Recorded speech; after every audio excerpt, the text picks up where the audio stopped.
Welcome back to my channel. Today I had a really fun idea. I'm in Texas for the holidays and my dad over here, I think that we should adopt him as our internet dad today and ask him all the good fatherly advice questions. He has, I would say, a range of different types of experience. He owns a couple different companies, so I feel like business questions are a good thing. He's been married for 33 years. Marriage questions are a great thing. Faith questions are a great thing. So I went ahead and put these questions out on Instagram. If you don't follow it over here because I ask Q&As on Instagram all the time.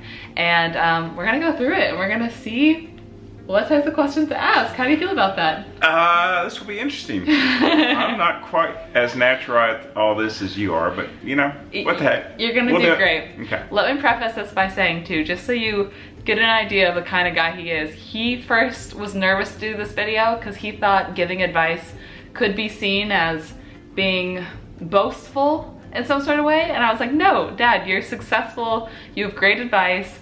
Don't even worry, people are gonna love to hear what you have to say. Just too nice of a dude. So here we go, we're gonna go through. Let's do it. There's so many good questions too, there's so many good ones. Okay, this is a good first kind of ease into it kind of question. Cool. You're a boss, you have a lot of employees. What is the correct way to ask for a promotion or a raise? Let me see here. I think a good way to ask for a promotion or raise is, well, actually, you know, most of the guys come in and a lot of times will just say, hey Chris, it's been a year since my last raise. I mean, a lot of people are pretty bold about it. They are people that we really want to keep whatever, you know, usually we'll go ahead and say, okay, let us look at it and let me talk to my partner and I'll get back with you. And I usually try to get back with them within a few days or so. For most people, you know, if you are working for a big company, I think probably just go meet with your supervisor and just say, you know, maybe, hey Joe, it's you know, it's been a while since I've had my last raise, and you know, I just would like to talk to you about it. I feel like I have contributed to this company, and you know, I just want to make sure that I remain happy and productive around here. That's perfect. Another business question. We'll stay on this for a little bit. Someone wants to know, what is the main quality you look for as an employee in a long-term company? Number one is attitude. First and foremost, I want someone who is enthusiastic, give us all, loyalty, honesty, and then also, do they have the aptitude to do the job? But I do not want to hire someone who has the aptitude but a lousy attitude, or someone that you don't think will actually stay with your company longer than 6 months. So that matters more than GPA or previous experience, or? Yes, I mean, they're all important, but the main thing is, can I see this person working well with the rest of the company? Yeah. And will it be a good influence and a good vibe to, because I'm real big on having a family type of atmosphere where everyone feeds off of positive energy as opposed to negative energy. Yeah, I have a really good group of coworkers, but there's like one or two bad attitudes, and when I check the schedule and see that they're gonna be there that day, I'm like, yeah, here we go. It just brings everybody down. It does, it really does. Yeah. A lot of people have asked this in many different ways. What is your number one piece of advice for a successful marriage? Well, it's funny, I just went to a wedding for my nephew 2 days ago, and I think that the pastor had something really awesome to say, and it kind of is a different way of saying how I think a marriage should be. And he said, okay, his name was Campbell and her name was Laura, and he said, okay, Campbell, this marriage is not a marriage where you are supposed to give 50% and Laura is supposed to give 50%. It's a marriage where you're supposed to give 100%.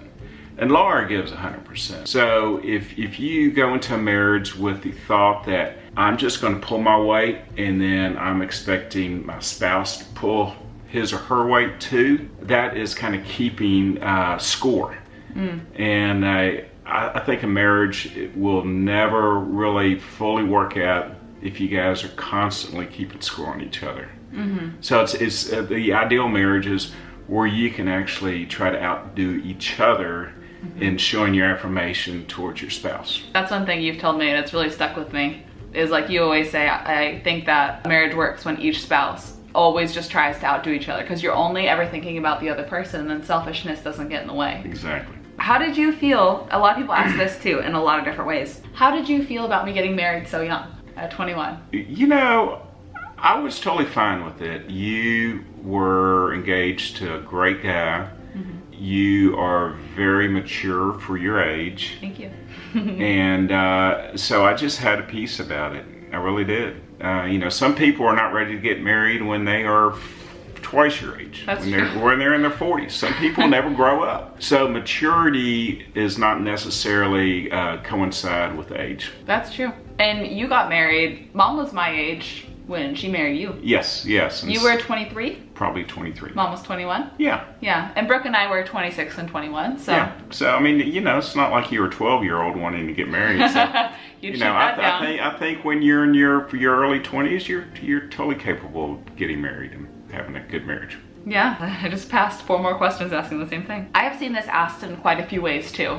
It's good because there's themes that people want to know. Specifically though, this person phrased it, "Hey Dad, what are your top tips to build and maintain a strong relationship with your child?" With your child. Okay. First and foremost, you need to be around. You need to be in the child's life day in and day out. I know for some people who have to be on the road a lot, that's not quite as easy, but I think when you're home, you need to make sure the child feels like that he or she is one of your number one priorities. You know, I think after God, your spouse, your children are definitely number 3. And I think you need to find things that y'all can enjoy together. Spades. That's what we do. but you know, I love where one of my goals is to try to make memories for your kids.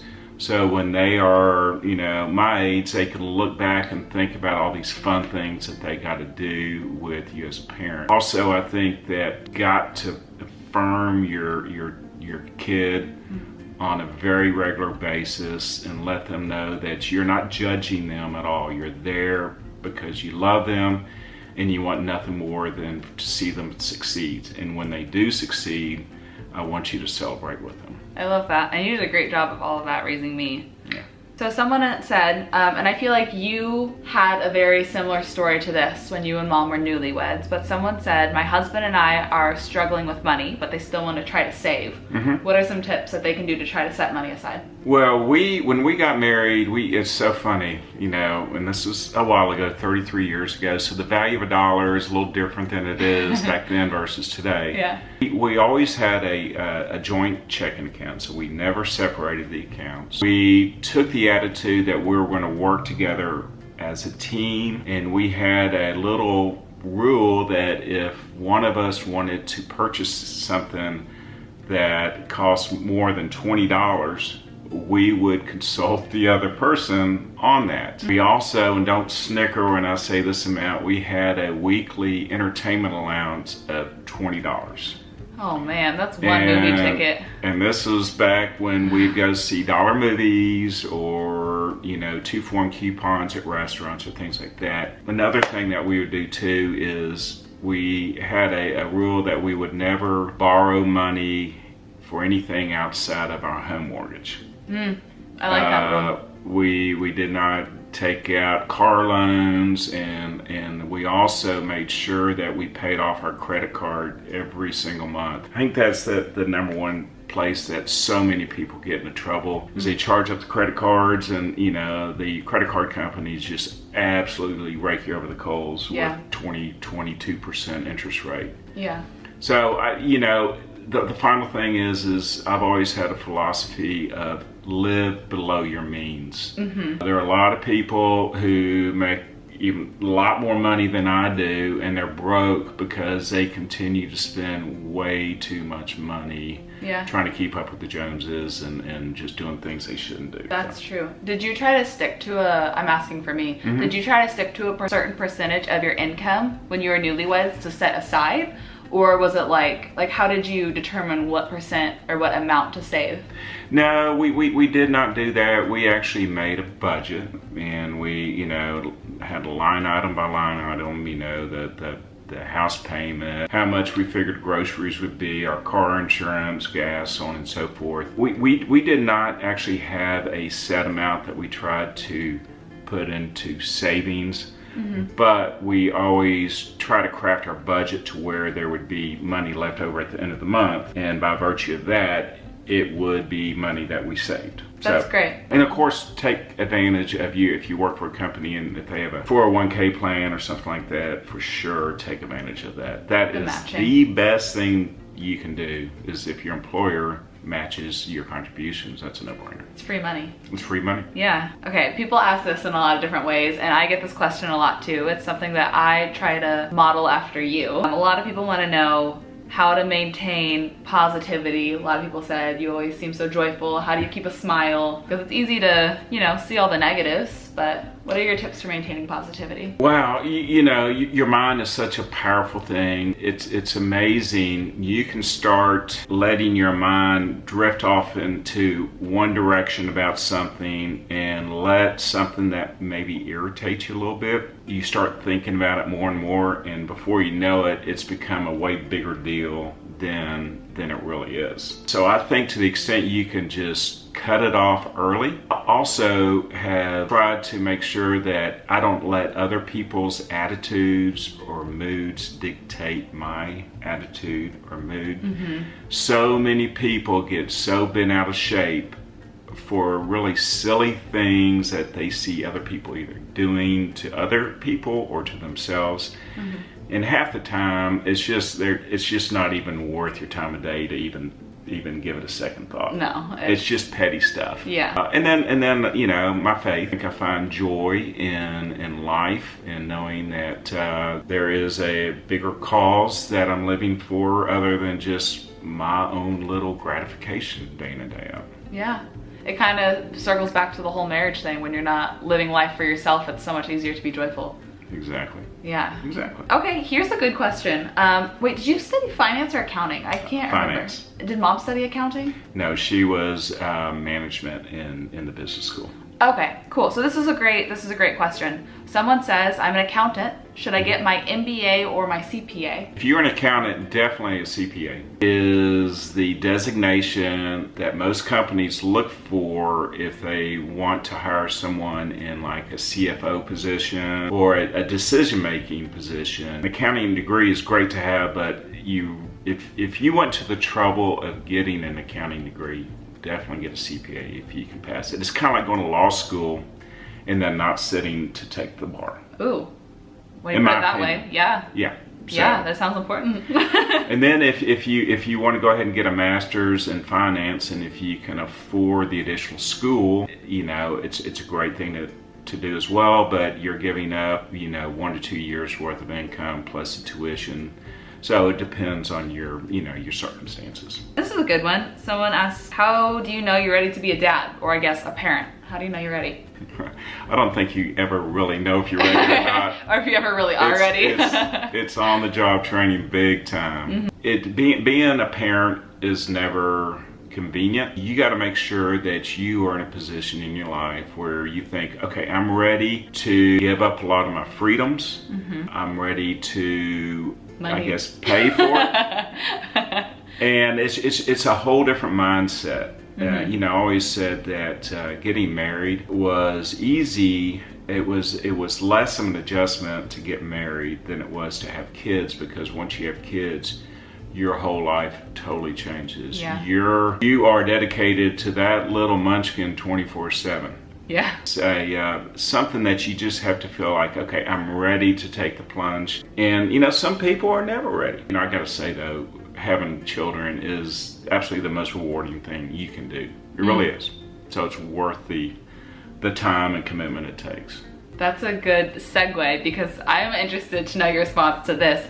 Someone asked, what is the biggest lesson you learned from raising me? From raising you, it was just absolute joy to raise you. You know, Carolyn and I always joked about how we think that we got you mixed up with another kid in the delivery room I think because so.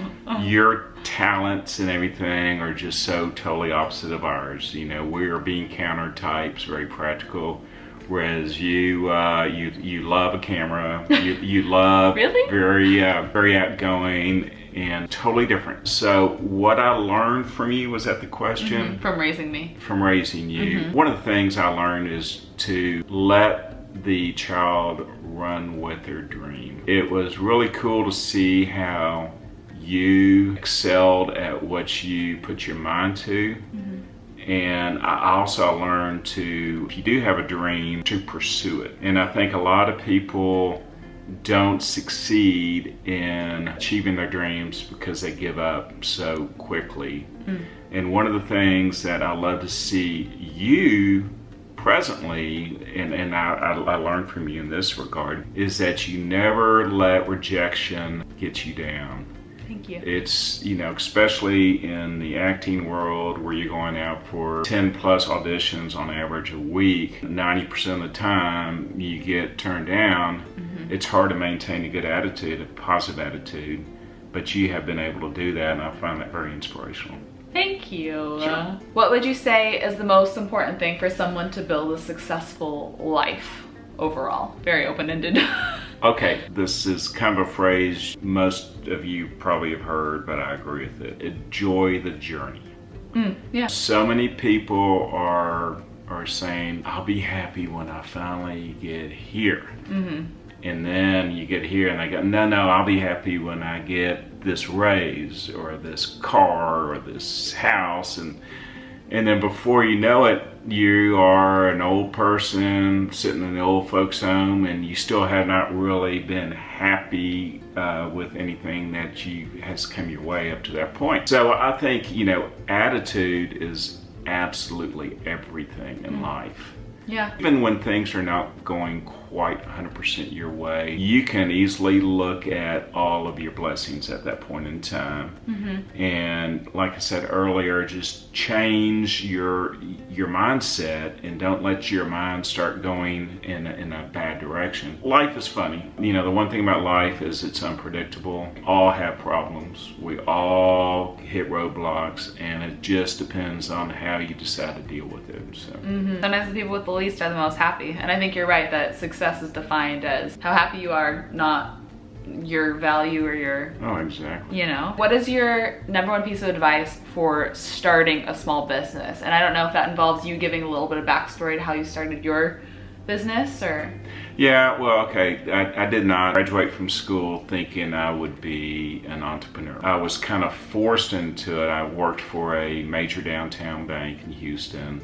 After 8 years, it closed its doors. We were taken over by another bank, and we were all shown the door with 2 weeks severance. At that point in time, I thought, you know what, that was kind of a crappy deal. And fortunately, about 6 months prior to the bank failing, Brenda and I had started this company on the side. We would actually go out and strike parking lots in the middle of the night, all night long, and then get about 3 hours sleep, put our suit on in the morning, go in and play Mr. Banker, and then the next night go out and do the same thing again.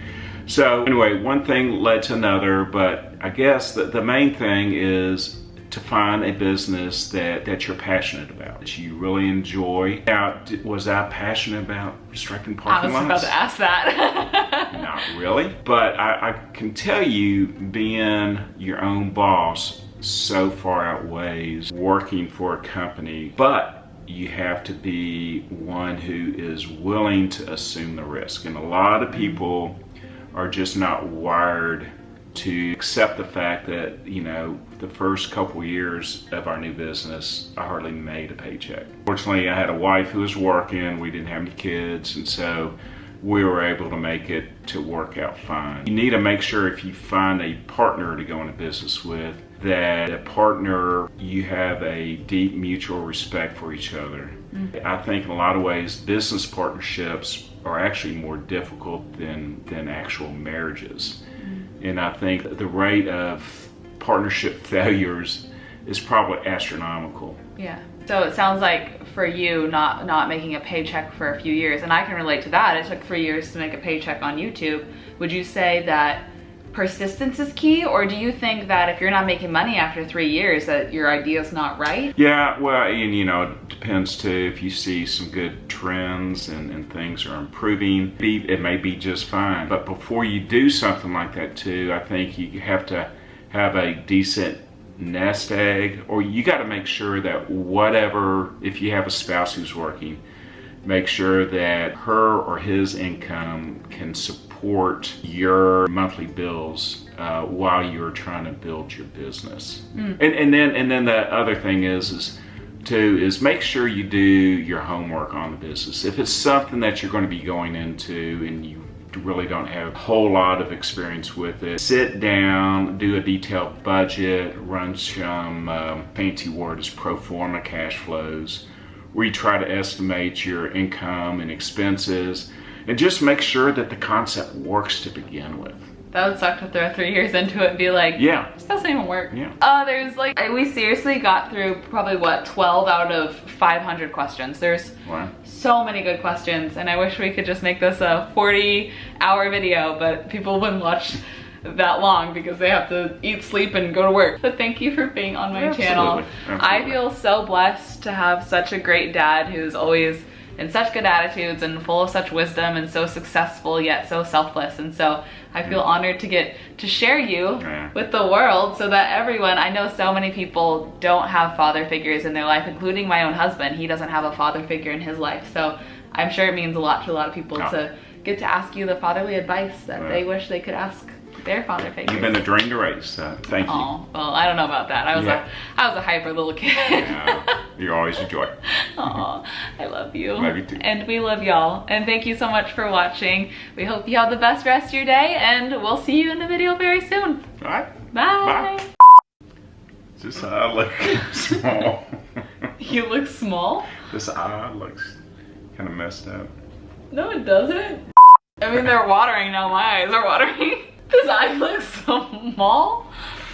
Okay, you ready? I'm gonna do an intro. Do I have a booger? Stop. Bloopers at the end.